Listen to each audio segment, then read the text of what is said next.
Welcome to the Spinoso Podcast. I'm Dr. Alex Spinoso, physician, entrepreneur, husband, dad, car guy, and comic book nerd. And here we go. There is a lot of anxiety in the world right now.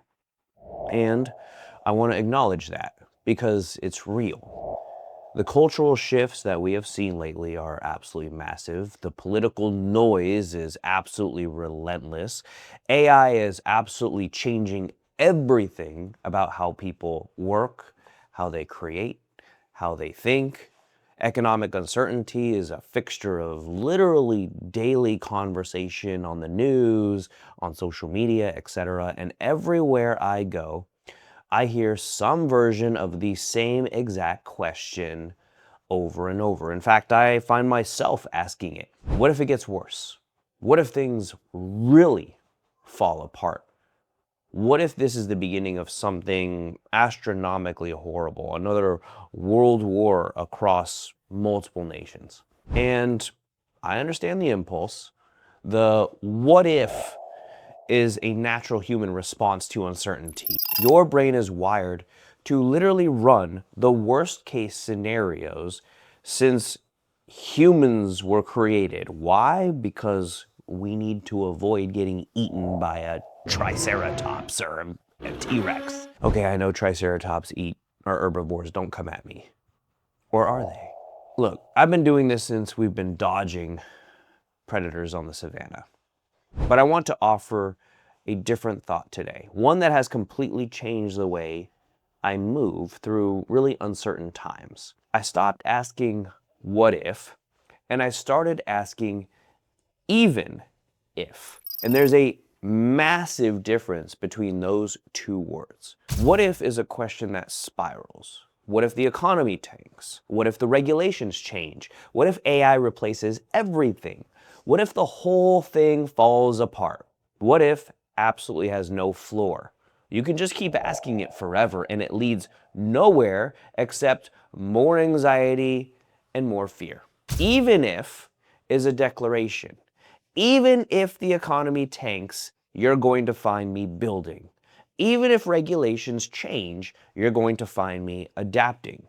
Even if everything gets chaotic, you're going to find me doing something worth doing. It's not denial of the reality. It's not pretending the hard things aren't real. It's a commitment to where your energy goes regardless of the circumstances.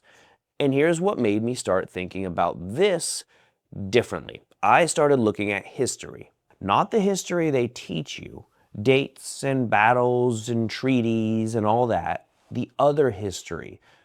Human history, what people were actually doing while catastrophe was happening around them. And what I found is one of the most genuinely encouraging things I've ever come across. During some of the worst moments in human history, people were doing absolutely incredible things. Funny things, beautiful things, ridiculous things, magnificent things. So let me give you some examples because these are too good not to share. 1665, the Great Plague. Cambridge University shuts down completely. Students are sent home. England is in crisis. Thousands of people are dying. And one student goes back to the countryside. And he's bored. He's isolated. And society has effectively collapsed around him. His name? Isaac Newton. While sitting at home with nowhere to go and nothing to do, he developed the early foundations of calculus. He worked out major principles in gravity. He made foundational breakthroughs in optics. So while humanity was experiencing one of its worst plagues in history, one bored 23-year-old was quietly reinventing the entire field of mathematics. Did he spiral into what if? Did he spend his days in existential dread about the state of civilization? Maybe. He was human. But he also invented calculus. A few decades later, London theaters close again. The plague is back. The city is shutting down. A playwright can't put on his shows, and he has nothing to do. So he writes. And some scholars believe that William Shakespeare, unable to perform, stuck at home, theaters shuttered, wrote King Lear and Macbeth during plague lockdowns. Think about that. The world is collapsing around him, and his response is, I guess I'll write Macbeth. One of the greatest pieces in history. Not, what if civilization doesn't recover? He wasn't thinking that. He was thinking, even if civilization doesn't recover, here's this play I wrote. Fast forward a few more centuries, World War II, the most devastating conflict in human history. Tens of millions of people died. Europe in absolute ruins. And an engineer named Richard James is working on a project to develop springs that could stabilize sensitive naval equipment. Very serious work, very important to the war effort. And he accidentally knocks a spring off a shelf. It bounces across the floor, and he doesn't file a military report. He does not escalate this to his commanding officer. He thinks, holy crap, this is a toy. And he invented the Slinky. One of the most famous toys in the history of the world emerged from a wartime engineering accident. During humanity's darkest decade, someone accidentally invented the Slinky and decided that it was worth pursuing. You see, I absolutely love these stories. This is still World War II. Nazi Germany has been cut off from Coca-Cola syrup imports. The German branch of the company needs a solution. They improvise. They use whatever ingredients are available at the time. They use whey, apple pomace, whatever they can get their hands on, they're trying to make. And they call it Fanta. Billions of people around the world now drink a beverage that originated as a Nazi wartime supply chain workaround to avoid drinking Coca-Cola. Every time someone orders a Fanta at a restaurant, they are unknowingly celebrating wartime resourcefulness. History sometimes reads like a fever dream. Still the war. London is being bombed. The Blitz. Constant air raids. The city is under attack. And at the London Zoo, zookeepers are worried about the penguins. Specifically, penguins panic during the bombing raids. And that's pretty understandable. So the zookeepers start marching the penguins around the grounds, just like a parade of penguins waddling through wartime London. And guess what? It worked. Not just for the penguins. Londoners who saw the penguin parade reported that it was lifting their spirits during that time. So the city was being bombed, and the people were genuinely delighted by a penguin parade because humans are remarkable. Let me give you one more before I close this out. World War I, 1914, one of the bloodiest conflicts ever fought. The Western Front, trenches, mud, imaginable suffering, and it's Christmas Eve. British soldiers, they start to hear something coming from the German trenches. Singing, not wartime singing. This is German soldiers singing Christmas carols. So British soldiers start singing back.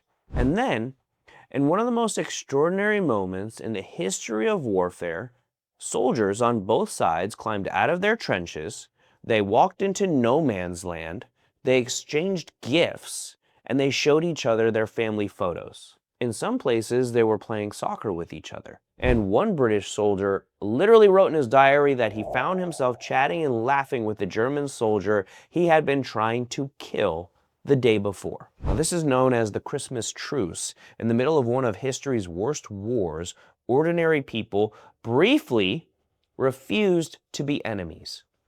Not because the war was over, not because the circumstances changed, but because they were human and it was Christmas and someone started singing. I want to tell you why I find all of this so compelling. Because what every single one of these stories has in common is not optimism, it's not denial, it's not ignoring the hard reality of what was happening. It's this. People kept doing things. Newton didn't wait for the plague to end to invent calculus. He invented it during the plague. Shakespeare didn't wait for theaters to reopen. He wrote Macbeth during the closure. Richard James didn't wait for peacetime to sell something that brought immense joy through a toy. He invented the Slinky during the war. The German Coca-Cola branch didn't wait for supply chains to normalize. They invented a new product. The zookeepers didn't wait for the bombing to stop. They marched the penguins. The soldiers didn't wait for the war to end to share a meal with their enemies. They did it on Christmas Eve in the middle of no man's land. The pattern is consistent across all of it. Catastrophe creates the conditions. Remarkable people do remarkable things in spite of them, or sometimes because of them. And I think that's the most useful thing I can tell you right now, because I know what some of you are doing. You're afraid, you're waiting, and you're scared. You're waiting to see how the political situation shakes out. You're waiting to see what AI does to your industry. You're waiting to see if the economy stabilizes, waiting for things to feel less uncertain because you want to make a move at that time. And I understand that, but here's what history tells us about waiting. The people who wait for conditions to be perfect, they never build.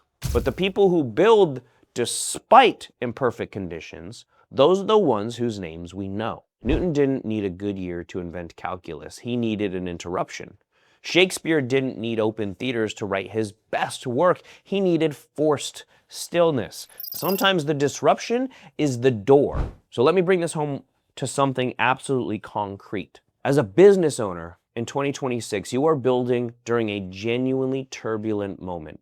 There's regulatory shifts, market changes, technology disruption, culture anxiety. It is 100% real. And you have a choice about how you hold it. What if the regulations change and I can't operate the way I'm operating now? Or even if the regulations change, you're going to find me adapting, solving, and building the next version of what I do. What if AI replaces everything? Or even if AI takes over the administrative layer of medicine, you're going to find me focused on what AI can't do, being present with a patient, building trust, delivering care that actually changes someone's life. What if the economy gets worse and people stop spending on elective treatments? Or even if the economy gets worse, you're going to find me deepening patient relationships, improving retention, and making sure the patients who trust me never want to go anywhere else. The even if isn't naive. It's an actual decision that you're making, a decision about where your energy goes when the world is uncertain, a decision about who you're going to be in the middle of the chaos. Chaos is not optional. It has always been there. It will always be there. It will get worse as you grow and as you build something that will change the world. Newton didn't get to opt out of the plague. Shakespeare didn't get to opt out of the lockdown. The soldiers on Christmas Eve didn't get to opt out of the war. The only thing that was ever optional was what they chose to do in the middle of it. I'll tell you where I stand. I don't know exactly what the next few years look like. In fact, nobody does, because nobody's got a crystal ball. But I do know this, even if it gets harder, you're going to find me building. Even if the rules change, you're going to find me adapting. Even if the noise gets louder, you're going to find me focused on the mission, because that's what I watch remarkable people do throughout all of human history. And I'd rather be in that company than in the company of people who are waiting for better conditions. Stop asking what if. Start declaring even if. Now go do something worth doing.